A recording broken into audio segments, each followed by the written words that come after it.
Pessoal, olha só, agora a gente recebe aqui no estúdio do Boletim Metrópolis o ministro do Supremo Tribunal Federal, Gilmar Mendes, e junto comigo para essa entrevista o nosso colunista Guilherme Amado. Sejam muito bem-vindos, dois. Boa tarde. Boa tarde, boa tarde. Ministro, muito obrigada pela presença, na nossa semana de estreia. Para a gente é de muita importância.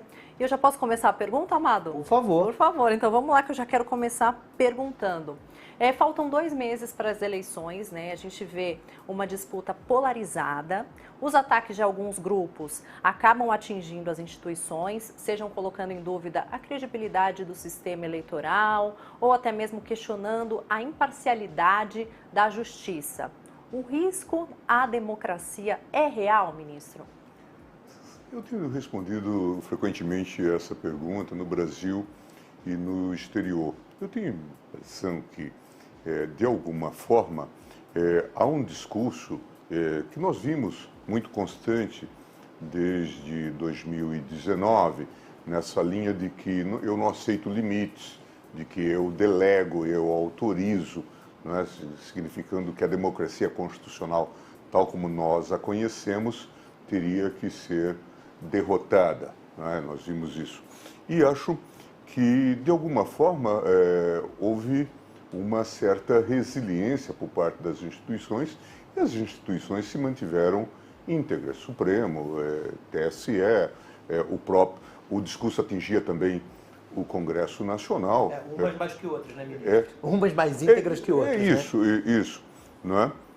No Congresso Nacional houve as mudanças que vocês têm noticiado, a questão da adesão ao Centrão, mas, em suma, as instituições continuam em funcionamento. E eu acredito que nós vamos ter as eleições e, depois das eleições, vamos ter a posse no sentido normal. Nós estamos vendo a sociedade civil, inclusive, se manifestando de maneira tão enfática em defesa da democracia. Me parece que faz parte um pouco desse discurso, desses grupos que se organizaram em alguns lugares do mundo, essa chamada democracia iliberal, não é? E tal, é preciso concentrar o poder, diminuir o poder de outras instituições. E aqui, de uma maneira talvez até um pouco canhestra, nós tentamos mimetizar isso sem lá muita elaboração, sem muito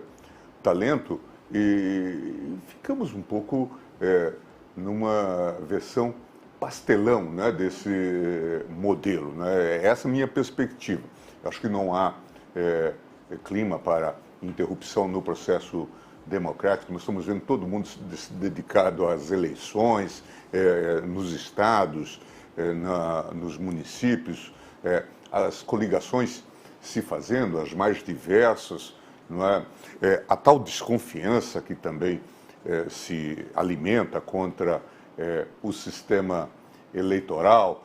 Nós sabemos que desde 96 fazemos eleições aqui pacíficas, tranquilas, seguras, não há dúvida em relação a isso. Se temos algum problema no processo político, não está na justiça eleitoral. Eu até lembrava ontem, falando sobre a justiça eleitoral, de um célebre artigo do presidente Sarney, quando houve o célebre caso Gore versus Bush nos Estados Unidos, em que surgia dúvida sobre eleitores, sobre cadastro.